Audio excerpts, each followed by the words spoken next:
અલગ અલગ રાજ્યમાં અલગ અલગ વિસ્તારમાં જે કંઈ બાબતો હતી એને ઝીણવટપૂર્વક અભ્યાસ કરીને ઋષિભાઈએ પણ સતત સાથે રહ્યા. રાજ્ય ઉર્જા મંત્રી, હું, માની પ્રિન્સિપલ સેક્રેટરી, ક્યાંક નાયબ મુખ્યમંત્રીશ્રીના મકાને, ક્યાંક ઋષિભાઈના ઓફિસને ઘરે, ક્યાંક મારા ઘરે, એમ સતત અવિરતપણે હું એમ કહીશ કે લગભગ 10-12 દિવસથી અવિરતપણે આમાં મેરેથોન બેઠકો કરી છે. અને એના અંતે માનનીય મુખ્યમંત્રીશ્રીએ ખૂબ ઉદારતાથી ખેડૂતોનું આર્થિક હિત સર્વોપરી રાખીને એક મહત્ત્વનો ઉદાર નિર્ણય એ લીધો છે. જે કિસાનના ખેતરમાંથી વીજ લાઈન પસાર થતી હોય, વીજ ટાવર ઊભો કરવાનો હોય, એના બદલે ખેડૂતોને આપવામાં આવતા વળતરમાં સરકારે વધારો જાહેર કરવાનો નિર્ણય લીધો છે. આ નિર્ણયથી રાજ્યના ખેડૂતોને તેમની જમીનનું યોગ્ય અને બજાર આધારિત વળતર હવે મળશે. ખેડૂતોના ખેતરમાંથી પસાર થતી વીજ લાઈન માટે અત્યાર સુધી ખેતરમાં વીજ પોલ કે લાઈન નાખવા માટે ખેડૂતોને જંત્રીના બમણા લેખે વળતર ચૂકવવામાં આવતું હતું.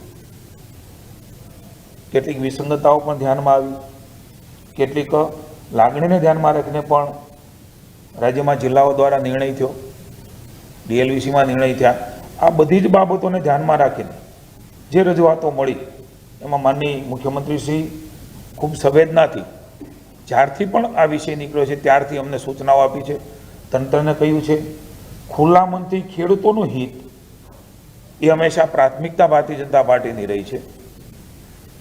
એના માટે જે કાંઈ કરવું ઘટે એ કરવા માટેની એમણે આદેશો પણ જારી કર્યા. એના આધાર ઉપર એમાં મોટો સુધારો કરીને જંત્રી આધારિત નહીં પરંતુ જમીનના પ્રવર્તમાન ભાવ એટલે કે માર્કેટ રેટ એના બમણા ચૂકવવાનો ખેડૂત હિતલક્ષી નિર્ણય એ સૌપ્રથમવાર ગુજરાત રાજ્યમાં રાજ્યની ભાજપની સરકારે લીધો છે.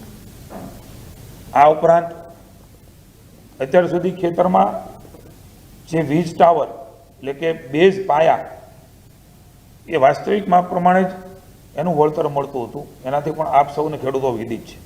હવેથી ખેડૂતોના મદદરૂપ થવા માટે ટાવરના બેઝ વિસ્તારની દરેક બાજુએ એટલે કે 4 એના પાયા હોય છે. એ પાયાના છે એની આજુબાજુ એટલે કે વધારાનું 1 મીટર એ ગણતરીમાં લેવાનું રહેશે. ઉદાહરણ તરીકે આપને કહું તો 765 કેવીની લાઈન એ અગાઉ 625 ચોરસ મીટર લેખે વળતર અપાતું હતું. હવેથી આ 1 મીટર વધવાના કારણે એની જો ગણતરી કરીએ તો 729 ચોરસ મીટર લેખે આ રકમ એ ચૂકવવામાં આવશે. અગાઉ જમીન માલિકોના વળતર અંગે ફાઉન્ડેશન તબક્કે 40%, ઇરેક્શન વખતે 40% તથા વાયર લગાડ્યા બાદ 20% રકમ મુજબની ચૂકવણી થતી હતી. તેના બદલે જમીન માલિકોને એક સાથે અગાઉથી જ વળતર ચૂકવવાનું રાજ્ય સરકારે નિર્ધારિત કર્યું છે. આ બહુ મહત્વપૂર્ણ નિર્ણય એ ખેડૂતોની લાગણી હતી અને ક્યાંક કંઈ વાદ વિવાદ સંભવ હતો એના ધર્મોમાંથી નિરાકરણ કરવાનો પણ પ્રયાસ એ રાજ્યની સરકારે કર્યો છે. ખેડૂતોની જમીનની વાસ્તવિક બજાર કિંમત આપને અને કિસાનના મનમાં, કિસાનના જે પણ હિતેચ્છુઓ છે, સંગઠનો છે, એના મનમાં પણ જે પ્રશ્ન હું કહું ત્યારે આવવાનો છે બજાર કિંમત એટલે કઈ, એની પણ આ બધી જ બાબતો નક્કી કરતી વખતે આવા અનેક બાબતો અમારી સામે પણ અમારા મનમાં પણ ઉદ્ભવે. માની ઋષિભાઈએ, માની હર્ષભાઈએ ખૂબ ઊંડાણપૂર્વક એની ચર્ચાઓ કરી અને પછી જે પ્રકારે નક્કી કરવામાં આવ્યું છે એ પ્રમાણેની પારદર્શકતા કેવી રીતે હોઈ શકે. તો રાજ્ય સરકાર દ્વારા એમઆરસી જે માંગ હતી કે ભાઈ એમઆરસી મુજબ એની રચના થાય અને કિંમત એ પ્રકારે નક્કી થાય, તો એની પણ રચના કરવામાં આવશે. અને આ સમિતિમાં મહત્વનું નોંધવા જેવી બાબત છે, કદાચ આપ સૌના ધ્યાનમાં હશે, રાજ્યના ખેડૂતોના ધ્યાનમાં ન પણ હોઈ શકે, અસરગ્રસ્ત ખેડૂતોના પ્રતિનિધિ, કંપનીના પ્રતિનિધિ, ખેડૂતના ઓથોરાઇઝ માર્કેટ વેલ્યુઅર, કંપનીના ઓથોરાઇઝ માર્કેટ વેલ્યુઅર ને પણ આમાં સ્થાન આપવામાં આવશે, જેથી ખેડૂતોને પણ ક્યાંય વિસંગતતા લાગે, ક્યાંય એના મનમાં અન્યાયનો ભાવ ન આવે કે કોઈ એક વ્યક્તિએ નક્કી કરી લીધું, એ અને એના વેલ્યુઅર એ બંને આમાં સામેલ છે. માર્કેટ રેટ નિર્ધારણ કરવાની સમિતિ જે છે એમાં કલેક્ટરશ્રી, જમીન માલિકીના પ્રતિનિધિ, ટ્રાન્સમિશન સર્વિસ પ્રોવાઈડરના પ્રતિનિધિ, મેં કહ્યું એમ આ બધા જ આમાં સામેલ રહેશે. બીજી તરફ વીજ લાઇનના રાઇટ ઓફ વે કોરિડોર માટે એમઆરસી દ્વારા નિર્ધારિત થયેલ બજાર કિંમત, પુનઃ કહું છું ડીએલવીસી નહીં, એમઆરસી દ્વારા, એટલે ખેડૂતો, કંપની અને કલેક્ટર કચેરી જે નક્કી થશે એ પ્રમાણે ગ્રામ્ય વિસ્તારની બજાર કિંમતના 30%, નગરપાલિકા વિસ્તારની કિંમતના 45% અને મહાનગરપાલિકા વિસ્તારની બજાર કિંમત, વાસ્તવિક બજાર કિંમત, હું એક ઉદાહરણ પણ આપને આપવા માંગીશ, જેનાથી ઘણી બધી ક્લેરિટી આપવાનો પ્રયાસ છે સરકાર દ્વારા કરી રહ્યા છે.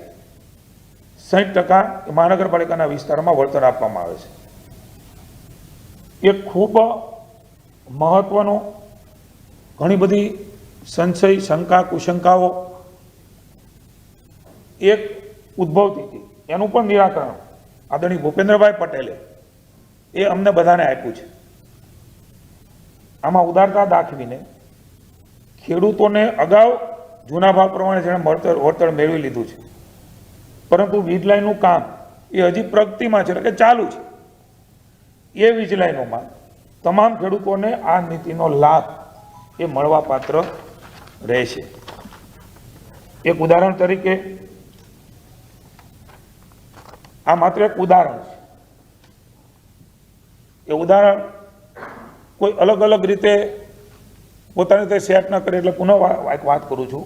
રાજ્ય સરકાર ઉદાહરણ આપીને સમજાવવાનો પ્રયાસ કરે છે. દાખલા તરીકે મોરબીનું જેતપર ગામ, એના ડીએલવીસીના જે ભાવ છે એ ભાવ પ્રમાણે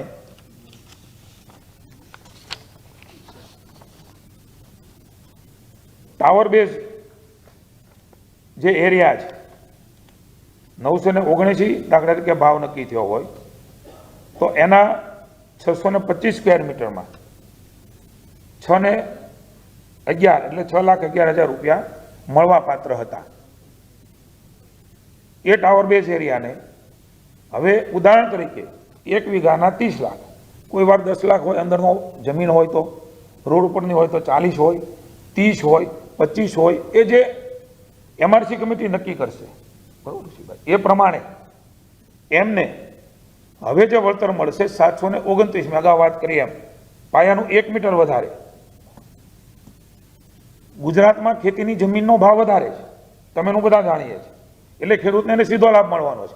ભલે વેચાતી હશે કે નહીં વેચાતી હોય, કેટલીક જગ્યાએ એ ત્યાં ડેવલપમેન્ટ થવાનું હોય તો કદાચ એ પ્રકારનો ભાવ હોય, ન થવાનું હોય ત્યાં પણ ખેતીની જમીનની કિંમત એ લગભગ અન્ય રાજ્યની સરખામણીમાં લગભગ વધારે છે. આપણા રાજ્યમાં ખેતી પ્રત્યેનો ભાવ છે ત્યારે 6,11 મળતા હતા, એને 729 સ્ક્વેર મીટર પ્રમાણે 27 લાખ અને 2,000 ની રકમ એ એમને ટાવર એરિયામાં મળશે. આરઓડબલ્યુ કોરિડોર 100 મીટર લેન્થ અને 67 મીટર વિડ્થ, એમાં એને જે 25% લેખે રકમ મળતી હતી એ હું આપને ક્યાંય પણ ગેરસમજણ ન થાય એટલા માટે કહું છું. આ કોઠો પણ આપને આપીશું. 3.40 લાખ એ 25% લેખે આરઓડબલ્યુમાં મળતા હતા. એના બદલે હવે 12.74 લાખ એમને જે જેતપર ગામની ડીએલવીસી છે એમણે નક્કી કર્યા હતા. અગાઉ મેં કીધું એ જંત્રી પ્રમાણે હવે જે વાત કરું છું એ 22.74 લાખ 25% લેખે એમને એ રકમ જેતપર ગામની વાત છે. 12.74 એમને હવે મળશે. એ જૂના મળતા હતા, હવે જે રકમ એને મળશે એ 37.25 લાખ એટલે કે 30% લેખે. પુને એકવાર હું ઉદાહરણ કહું છું, અને કોઈ જગ્યાએ મારી વાતમાં સેટ ન થાય આપણે આની કોપી પણ આપીશું. ક્યાંક કોઈ શબ્દ રચનામાં ભૂલ હોય તો ક્ષમા ગણશો. એટલે હવે હું રકમનો સરવાળો કરું છું. ટાવર એરિયા અને આરો જે કોરિડોર છે ROW એ બંનેનો 611 અને 1274 જે જેતપર ગામમાં DLVC નક્કી થઈ છે એમાં 18.85 એ ખેડૂતને મળવા પાત્ર હતા. હવે 1 વીઘા પ્રમાણે એમને 64.27 લાખ રૂપિયા, 18.85 ની સામે 64.27. આ પ્રકારની કેટલાય ગણી રકમ એ હવે આ પ્રકારે ખેડૂતને મળવા પાત્ર થશે. એક ઉદાહરણ સુરેન્દ્રનગરના કોંઢ ગામનું પણ આપને આપવા માંગુ છું. એટલા માટે વિવેકભાઈ કે આ બે ગામનો ઇસ્યુ હતો. મારી વિનંતી એ તમને આપી દઈશું લિખિતમાં. ના હું પ્રયાસ કરું. મેં પહેલા કીધું સમજણ ન પડે તો માફી માંગુ છું આપની. અમારો ઈરાદો આપ સમજો, વિનંતી છે મારી. કોંઢ ગામનો એક દાખલો છે. કોંઢ ગામમાં ટાવર બેઝ જે એરિયા છે એ એરિયામાં હાલમાં જે રકમ મળતી હતી એ 2.38 લાખ મળતી હતી, એના બદલે હવે 18 લાખ મળશે. એ જ પ્રમાણે ROWમાં 6.39 લાખ મળતા હતા, એના બદલે હવે 24.83 મળશે. એટલે કે 9 લાખ મળતા હતા, એના 42 લાખ રૂપિયાની રકમ હું માનું છું કે હવે સ્પષ્ટતા એ આપના સુધી થઈ ગઈ છે. છતાં પણ હું જેતપરનું ઉદાહરણ આપું છું. 18.85 મળતા હતા, એમને હવે 64.27 લાખ રૂપિયાની રકમ એ એમને મળવાની છે. આ પ્રકારે રાજ્યની સરકારે એક મહત્વપૂર્ણ નિર્ણય એ લીધો છે. એમની આખી જે તમે કહો છો એ ઠરાવ એ પણ આપને મળશે. પહેલાં પદ્ધતિ, અત્યારની પદ્ધતિ, એનો ઠરાવ પણ અત્યારે તમને આપી દેવામાં આવશે. આ પ્રકારે ખેડૂતોના હિતમાં રાજ્ય સરકારે ખૂબ મહત્વપૂર્ણ નિર્ણય માનની ભૂપેન્દ્રભાઈ, માનની હર્ષભાઈ, અમારા ઋષિભાઈ વગેરે મુખ્યમંત્રી, નાયબ મુખ્યમંત્રી અને વીજળી મંત્રીએ ખૂબ સંવેદનાથી આ નિર્ણય ખેડૂતોના હિતમાં લીધો છે. આ બધી જ તુલનાઓના અંતે આપ પણ સમજી શકો અને ખેડૂતો પણ સમજી શકશે કે ખૂબ મોટો મહત્વનો સુધારો એ રાજ્યની સરકારે ખેડૂતોના વિશાળ હિતમાં લીધો છે.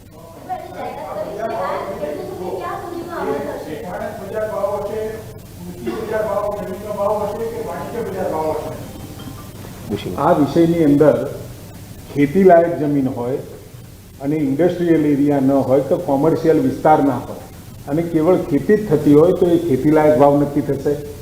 પહેલાં આપણા ત્યાં જંત્રીના ડબલ કરી અને એનું ચૂકવણું થતું હતું.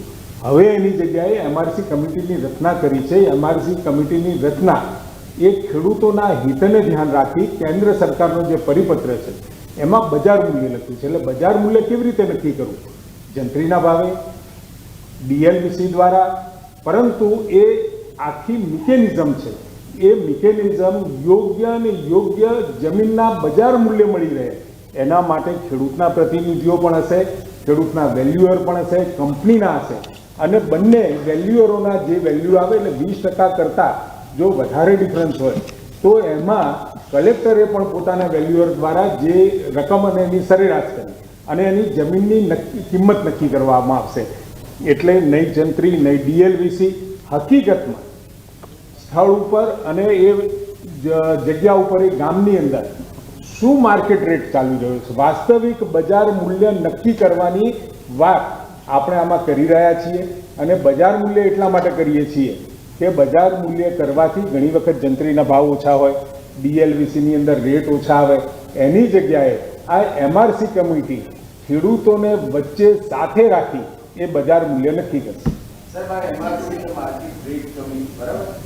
હવે માર્કેટ રેટ કમિટીનો નિર્ણય સર્વાનુમતિ હશે, નહીં હોય એક જ મારે શાંતિ જોડી રીતે સમજી હું વારંવાર નહીં હોય તો ખેડૂત અપીલમાં જશે, અપીલમાં નહીં જાય તો એના ગ્રીવન્સનું શું થશે? નંબર 1 એક કામ. બીજું કે આ એપ્લિકેશન્સ નથી, વળતર છે, બરાબર?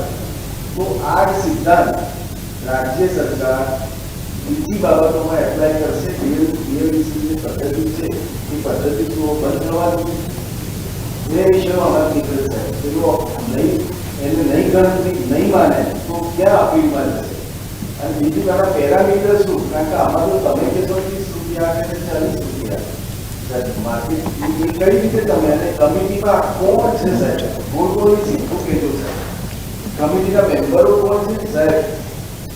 અપીલની વ્યવસ્થા શું છે? અને આ જે સિદ્ધાંત તમે અહીં લીધો છે એ બીજે તમે એપ્લાય કરશો કે?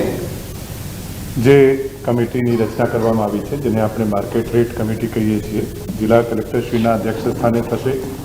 એમાં જે કંપની એટલે કે જે ટ્રાન્સમિશન સર્વિસ પ્રોવાઈડર છે એમના પ્રતિનિધિ રહેશે.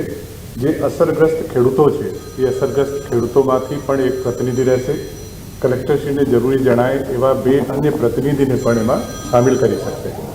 અમારી પાસે જે રજૂઆત સરકારશ્રી પાસે આવતી હતી એમાં ખેડૂત લોકોનું મેઇન કહેવાનું હતું કે અમારી જમીનની કિંમત, ખેતીની જમીનની કિંમત અત્યારે 15 લાખ, 20 લાખ, 25 લાખ રૂપિયા વીઘા સ્થિતિ પ્રમાણે હોય. કોઈ શહેરની નજીક હોય અથવા ઔદ્યોગિક વિસ્તાર હોય ત્યાં ખેતીની કિંમત, જમીનની કિંમત પણ વધી જતી હોય છે. તો જે એમઆરસી છે એમાં વેલ્યુઅર એ ભારત સરકાર દ્વારા જે નક્કી કરેલા છે, રજિસ્ટર્ડ વેલ્યુઅર છે, એમાંથી 3 વેલ્યુઅરની પસંદગી કરવાનો આવશે. એક વેલ્યુઅર ખેડૂત પ્રતિનિધિ દ્વારા કરવામાં આવશે, એક વેલ્યુઅર કંપનીના પ્રતિનિધિ દ્વારા અને એક કલેક્ટરશ્રી દ્વારા. અને જે રેટ નક્કી કરવામાં આવશે ફાઇનલ, એ ત્રણેયના વેલ્યુએશનને ધ્યાનમાં રાખીને એકબીજા સાથે સામંજસ્ય બેસાડીને કરવામાં આવશે. એટલે અમારું એવું માનવું છે કે 99% કિસ્સાઓમાં અથવા કદાચ 99% કરતાં પણ વધુ કિસ્સાઓમાં કોઈ પણ જાતની અપીલની શક્યતા નહીં રહે, કોઈ ગુંજાઈશ ન રહે, જરૂરિયાત ન રહે. પરંતુ સપોઝ કોઈને એમ લાગે કે આ વળતર કદાચ અપર્યાપ્ત છે, અપૂરતું છે, ત્યારે એના માટે જે કોર્ટમાં કે સિવિલ કોર્ટમાં જે અત્યારે સંપાદનની વ્યવસ્થા છે, સંપાદનમાં અપીલની, એ પ્રકારની વ્યવસ્થા એમાં પણ થઈ શકશે. પરંતુ રાજ્ય સરકારે જે રીતની ફોર્મ્યુલા અત્યારે આ કામ માટે અમલમાં લાવી છે કે માર્કેટ રેટ કમિટી દ્વારા ડિટર્મિન કરવામાં આવેલું ખરેખર વાસ્તવિક બજાર કિંમતના ડબલ અને એ પર પાયાના વિસ્તારમાં 1 મીટર ચારે બાજુ ટાવરનો એડ કરીને કરવાથી એમાં ખેડૂતને ખૂબ જ સંતોષ થશે અને મોર દેન 99%માં એ નહીં. બીજો જે આપણો પ્રશ્ન છે કે જે બીજી વ્યવસ્થા છે સંપાદનની, આ તો આપણે રાઇટ ઓફ વે અથવા રાઇટ ઓફ યુઝની વાત કરીએ છીએ. આ વ્યવસ્થામાં જે એક્ટ અમે અમલમાં મૂકીએ છીએ એ ઇન્ડિયન ઇલેક્ટ્રિસિટી એક્ટ છે અને ટેલિગ્રાફ એક્ટ છે. એની જોગવાઈઓની અંતર્ગત અને ભારત સરકારની સૂચનાઓ અને ગાઈડલાઇન્સ અને અન્ય રાજ્યોમાં જે પદ્ધતિ છે એમાંથી બેસ્ટ પદ્ધતિનો અભ્યાસ કરીને બેસ્ટ સોલ્યુશન અમે લાવવાનું સરકારશ્રીએ પ્રયાસ કર્યો છે. એને અને બીજા કાયદાઓને કોઈ સંબંધ નથી. એટલે જે પદ્ધતિ બીજા કાયદાઓમાં સંપાદન માટે છે એ રીતે એ એક્ટથી ગવર્ન થશે અને આમાં વળતરની પ્રક્રિયા આ ઇન્ડિયન ઇલેક્ટ્રિસિટી એક્ટ અને ટેલિગ્રાફ એક્ટથી ગવર્ન થશે.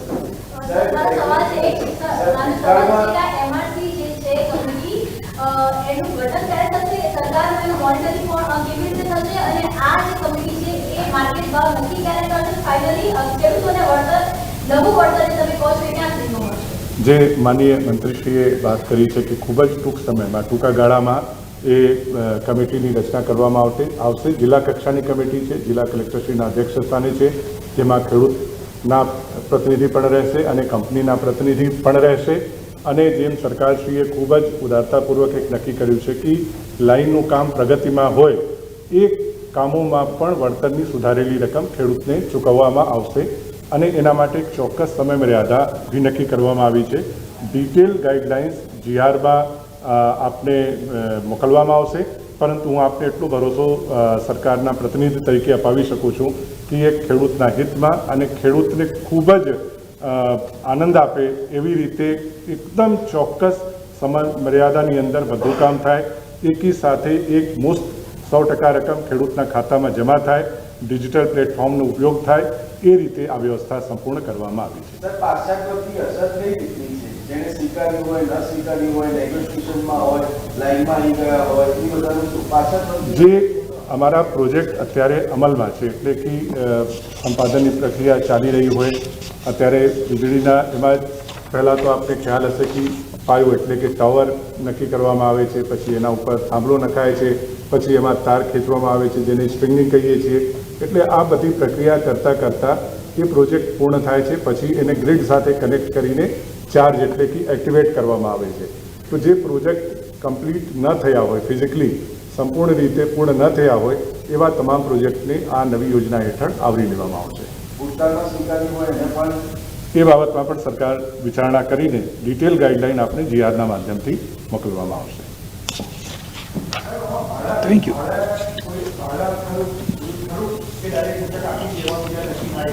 100% એક મુશ્ત એકી સાથે ખેડૂતના એકાઉન્ટમાં રકમ જમા થાય અને ટાવરના કિસ્સામાં 1 મીટર જેવી રીતે સાહેબે કીધું વધારીને અને માર્કેટ રેટ કમિટી દ્વારા નક્કી કરેલ વાસ્તવિક બજાર ભાવના ડબલ એમને એક મુશ્ત આપવામાં આવશે. ROWમાં પણ ખરેખર વાસ્તવિક બજાર મૂલ્યના ગ્રામ્ય વિસ્તારમાં 30% એક સાથે આપવામાં આવે એ રીતની વ્યવસ્થા કરવામાં આવી છે.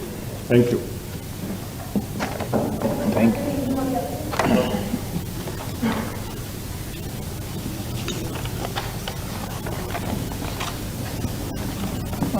माननीय मुख्यमंत्री भूपेंद्र भाई के मार्गदर्शन में नायब मुख्यमंत्री हर्ष भाई, माननीय ऊर्जा मंत्री ऋषिकेश भाई, कौशिक भाई, कृषि मंत्री के रूप में मैं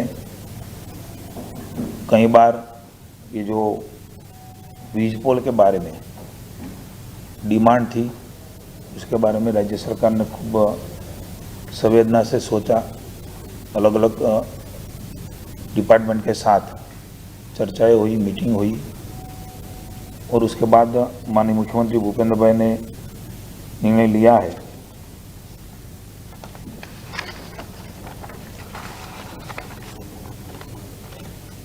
और किसानों को वाजबी दाम भी मिले ऐसी व्यवस्था सुनिश्चित राज्य सरकार ने की है. विविध किसान संगठन, किसान संघ, भाजपा किसान मोर्चो, व्यक्तिगत किसान, सबकी डिमांड राज्य सरकार के पास अलग अलग रूप में आई थी. माननीय मुख्यमंत्री भूपेंद्र भाई ने तय किया है जंत्री के आधार पर नहीं, लेकिन प्रवर्तमान जो रेट है मार्केट रेट उससे डबल रेट देने के लिए निर्णय राज्य सरकार ने लिया है. जो पोल है उसका बेस है उसको भी अलग अलग 4 बेस में 1-1 मीटर का एरिया भी बढ़ाया है. उससे भी किसानों को फायदा होने जा रहा है. उदाहरण के तौर पर 765 kV की लाइन में पहले 625 चौरस मीटर गिने जाते थे, अब 729 चौरस मीटर वो गिने जाएंगे और उसको इतने पैसे मिलेंगे. पहले अलग अलग फेज में किसान को पैसे मिल रहे थे, लेकिन राज्य सरकार ने सुनिश्चित किया कि वो सभी पहले ही मिल जाए. उससे फ़ायदा ये रहेगा कि किसान को ये पूरा जो मुआवजा है वो मुआवजा मिल जाएगा. वो भी बड़ी रकम होती है. मैंने एक उदाहरण भी यहाँ प्रस्तुत किया था. राज्य सरकार ने एक और निर्णय लिया है, पूरी तरह से ट्रांसपेरेंसी कैसे हो तो एक MRC कमेटी वो भी गठन होगी. उसमें ऑथोराइज मार्केट वैल्यूअर किसान का ये ऑथोराइज मार्केट वैल्यूअर कंपनी, उसके प्रतिनिधि, उसका ऑथोराइज वैल्यूअर, कलेक्टर की निगरानी में ये कमेटी की रचना होगी. राइट ऑफ वे कॉरिडोर उसमें भी MRC ने जो कीमत तय की है वही कीमत से 30% गांव के विस्तार, 45% नगर पालिका विस्तार और महानगर पालिका के जो विस्तार है उसमें 60% के हिसाब से मुआवजा मिलेगा. एक और भी निर्णय राज्य सरकार ने लिया है। जो किसान ने जो अभी जो फेज चालू है, जो प्रवर्तमान लाइन है, उसमें सभी को ये मुआवजा जो भी बीज लाइन है अभी वो कार्यान्वित नहीं हुई है, उस सभी को ये मुआवजा मिलेगा। एक उदाहरण के तौर पे मैं बताऊं तो मोरबी डिस्ट्रिक्ट में जेतपुर गांव है, तो पहले ये डीएलबीसी ने तय किया था, उसमें उसको मुआवजा मिलने वाला था वो करीबन 18 लाख, और ये एमआरसी कमेटी वो तय करेगी। उदाहरण के तौर पे 30 लाख वहाँ 1 बीघे का तय हुआ है, तो उसका 64 लाख 64 लाख वो किसान को मिलेगा, और वो पहले मिलेगा। वो किसान को कहीं ना कहीं अपने जीवन में, अपने खेत में, अपने व्यवसाय में कहीं ना कहीं उसको ये रकम पहले मिल जाने से और इतनी ज़्यादा मिलने से फायदा रहेगा। किसी को ज़रूरत है तो ये करेंगे, नहीं तो बैंक में मुके रखेंगे।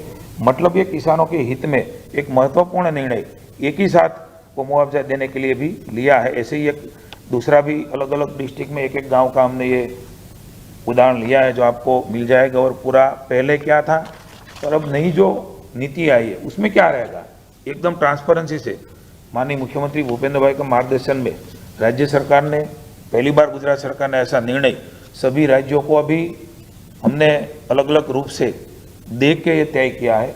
और मुझे लगता है कि किसानों के हित में संवेदना से माननीय भूपेंद्र भाई पहले से ही ओपन माइंड से हमको बोला गया था कि आप ओपन माइंड से खेडूत के हित में निर्णय कीजिए, खेडूत को कोई दिक्कत न हो, आने वाले समय में भी दिक्कत न हो, ऐसा निर्णय करने का प्रयास राज्य सरकार ने किया है। मैं माननीय भूपेंद्र भाई का धन्यवाद करता हूं किसानों की ओर से कि एक पारदर्शक निर्णय की तरफ सबकी जो डिमांड थी, सबकी मांग थी, उस संवेदना से पूरी तरह से माननीय मुख्यमंत्री भी रात को 12-12 बजे, 1-1 बजे सीएम हाउस में हमारे साथ बैठे हैं। नायब मुख्यमंत्री भी 11-12-1 बजे तक उसके घर पे, माननीय ऋषि भाई के घर पे, अलग अलग डिपार्टमेंट के साथ, सेक्रेटरी के साथ, अलग अलग संगठनों, व्यक्तिगत रूप में सबको मिलके ये नतीजे पे आए हैं। और मैं मानता हूँ कि ये किसानों के लिए बहुत हितकारी रहेगा, और ये किसानों के लिए संवेदना वाली सरकार, राज्य सरकार एकदम संवेदना से निर्णय पहले भी किया है और आज भी किया है। मैं पुनः एक बार माननीय भूपेंद्र भाई पटेल का किसानों की ओर से धन्यवाद करता हूँ। Thank you.